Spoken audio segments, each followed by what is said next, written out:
Good morning class 9th। आज हम व्याकरण विभाग में वचन व्यवस्था को समझने जा रहे हैं। ठीक है, तो वचन व्यवस्था होता क्या है? जो हम सिंगुलर प्लूरल समझते हैं ना, उसी को एक वचन और बहुवचन। ठीक है, तो यहाँ पे पेज नंबर तुम्हारा 52 पे कुछ इंस्ट्रक्शन दिए हैं कि मतलब कुछ सेंटेंस इंग्लिश में दिए हैं, फिर उसके बाद गुजराती में दिए हैं, तो उसके द्वारा आप लोगों को बताना चाहते हैं। तो हम थोड़ा बहुत इसमें देखते हैं, बाकी उसके जो मेन रूल होते हैं ना, उसी को समझेंगे। ठीक है, तो यहाँ पे है मित्रों, चलो वाक्य वांचिए।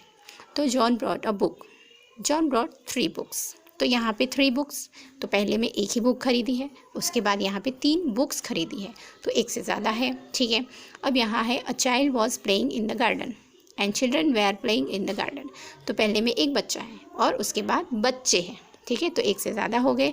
तो ये सारी बातें यहाँ बताई, तो ये पैराग्राफ हम रीड करते नहीं हैं। नेक्स्ट पैराग्राफ पे आते हैं। જેમ તમે ઉપરના વાક્ય જોયું તેમ બહુવચન દર્શાવવા માટે બે જુદી રીતો પ્રયોજાય છે। તે જ રીતે દરેક ભાષાની પોતાની આગવી વચન વ્યવસ્થા હોય છે। ઓકે, ये इंग्लिश में बताया, हमें गुजराती में अब कैसे बताते हैं? तो આપણે ગુજરાતી ભાષા બોલીએ છીએ, તો સાંભળીએ છીએ, વાપરીએ છીએ, એટલે ગુજરાતી વચન વ્યવસ્થાથી પરિચિત છીએ। અહીં આપણે બે પરિચિત વ્યવસ્થાને थोड़ी સ્પષ્ટતાથી સમજીએ। अब यहाँ पे कुछ सेंटेंस है। ठीक है, अब જોઈએ।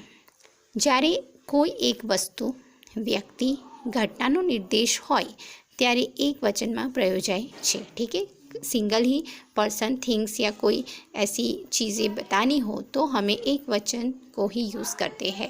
जैसे फर्स्ट सेंटेंस है, आपने आंजणी थई छे तो जव लगाओ। ठीक है, तो यहाँ पे एक ही पर्सन की बात है, आंजणी भी एक ही पर्सन को ही है, तो क्या लगाने की बात करें? जव। मारा गामनी वती આજથી રાતનો ફાળો આપું છું। ठीक है, मेरे गांव के बदले में, मेरे गांव वाले जो देने वाले हैं उसके बदले में मैं अकेला ही, ठीक है, करुणाशंकर मास्टर वो कहते हैं कि मैं अकेला ही आज पूरा गांव का फाड़ो मतलब फंड देने वाला हूँ। तो इस तरीके से ये सेंटेंस, ये बाद में तुम पढ़ सकते हो। आगे देखते ઉપરના વાક્યોમાં તમે જોઈ શકો છો કે આંજણી, જવ, ગામ, રાત, ફાળો, સભા, પ્રમુખ સ્થાન, ગાગર, પહાડ, દીવો વગેરે જેવા શબ્દો એક વચનમાં પ્રયોજાયા છે। તેને કોઈ વિશેષ પ્રત્યય લાગતા નથી, પણ ક્યારેક વધુ સ્પષ્ટતા માટે એક વિશેષણ તરીકે નિર્દેશાય છે। જેમ કે अब इस सेंटेंस में देखते हैं, एक मूर्खने एवी टेव पत्थर એટલા પૂજે દેવ, જ્યાં જ્યાં વસે ગુજરાતી ત્યાં સદાકાળ ગુજરાત। તો ઉપરના વાક્યોમાં તે બહુવચનના વાક્યોનું વર્ણન કરે છે। ઓકે, હવે નીચેના શબ્દો વાંચીએ। अब क्या है यहाँ पे मेन पॉइंट अंडरलाइन करना। હવે નીચેના શબ્દો વાંચો અને તેનું બહુવચન કેવી રીતે કરવું તે વિચારજો। પાણી અને दूध, ठीक है, ये पॉइंट अंडरलाइन करना, याद रखना। आ शब्दों आगळ तमे माप आदि उमेरी शको छो। 1 लीटर दूध आपो, 2 ग्लास पानी आपो, तो बहुवचन दिख सकता है। ठीक है, बट यहाँ पे पानी का पानी हो, दूध का दूध हो, ऐसे नहीं हो सकता है। तो आ शब्दों बहुवचन नहीं करी शको, एटले के आ ये द्रव्यवाचक संज्ञाનું बहुवचन થતું નથી। ये पॉइंट अंडरलाइन करना। ठीक है, जैसे कोई लिक्विड चीज़ें है तो उसका बहुवचन कभी होता नहीं है। ओके, तो दूध आएगा तो वो एक वचन है कि बहुवचन है?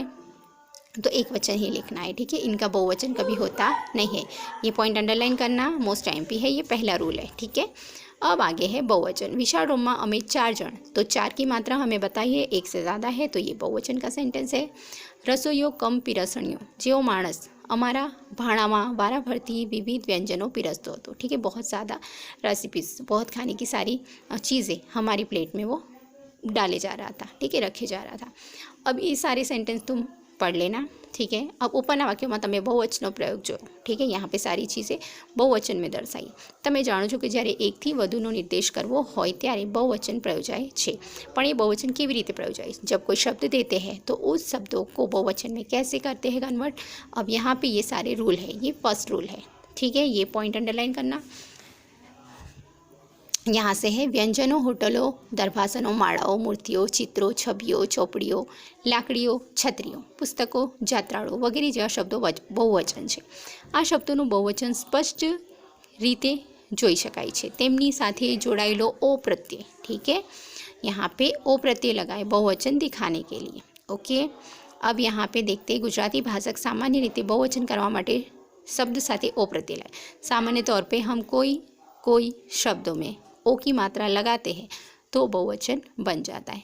फॉर एग्जाम्पल, कुर्सी, कुर्सियों, निबंध, निबंधों, फूल, फूलों, बात, बातों, साधु, साधुओं, स्थान, स्थानों, શાળા શાળાઓ, પ્રવાસી પ્રવાસીઓ, કુટુંબ કુટુંબો. ઓકે, અહીં તમે જોઈ શકો છો કે શબ્દને અંતે અસ્વર હોય. અભી ये मेन पॉइंट है इसका.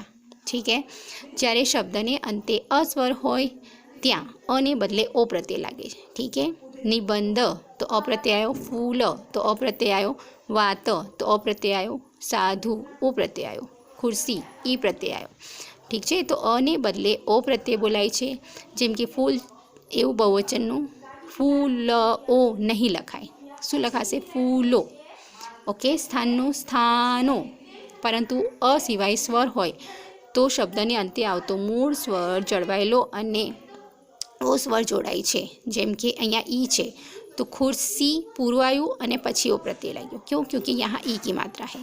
अब यहाँ पे अ की मात्रा है लास्ट लेटर में. निबंध अ बुलायो तो यहाँ पे ध के अंदर ही ओ मात्रा को जोड़ दिया है. ये ध्यान रखना, ये मेन है. ठीक है, यहाँ साधु तो साधु ओ, साधु पूरा आया फिर ओ की मात्रा आया. ठीक है, शाला तो शाला में आ की मात्रा है तो शाला ओ, वात में से वा तो. इस तरीके से समझ आया पॉइंट.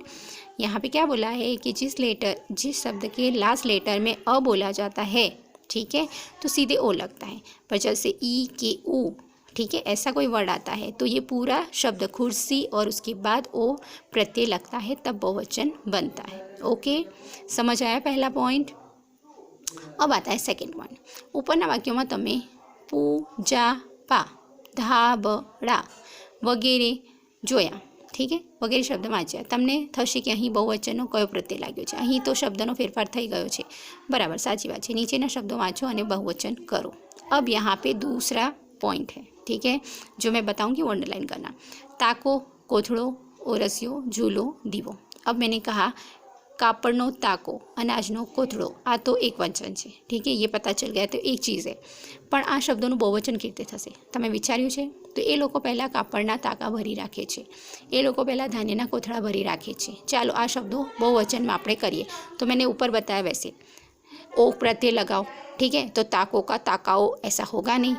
ठीक है, दीवो को दीवाओ ऐसा भी नहीं होगा. तो कैसे यहाँ पे ऐसे शब्दों का बहुवचन होगा? तो यहाँ पे पॉइंट अंडरलाइन करना कि आ शब्दों ने बहुवचन में प्रयोजवा माटे शू करूँ. शब्द ने अंते જ્યારે, ठीक है, अब ये दूसरा रूल है.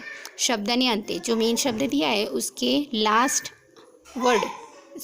लेटर में, वर्ड नहीं लेटर में, शब्द ने अंते ओ स्वर आवे. ठीक है, यहाँ पे है ताको, ओरसियो, दीवो, कोथळो, झूलो. तो ओ स्वर आवे त्यारे एना बहुवचननो पण ओ प्रत्यय ज लागे छे.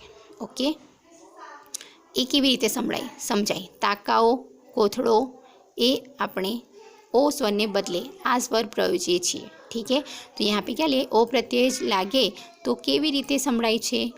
जैसे मैंने तुम्हें बताया ताको तो ताको ऐसे बोलेंगे तो ये साउंड सही नहीं है. ठीक है, दीवो दीवो ऐसा हम नहीं बोल सकते. तो इसका बहुवचन कैसे होगा?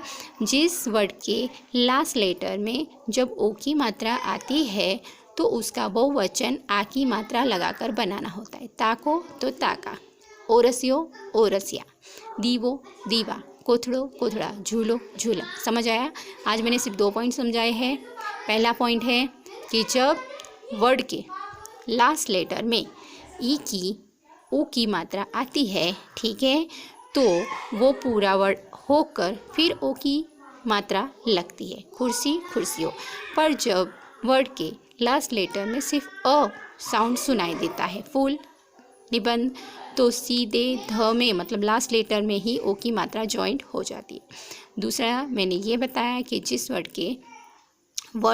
के लास्ट लेटर में ओ की मात्रा आती है तो ओ की मात्रा हटकर कौन सी मात्रा लगती है? आ की. ताका, ओरसिया, दीवा. ठीक है, आज सिर्फ मैंने 2 ही रूल सिखाए हैं, ये ध्यान से समझना. आगे के 3, 4, 5 हम नेक्स्ट वीडियो में समझेंगे. Thank you.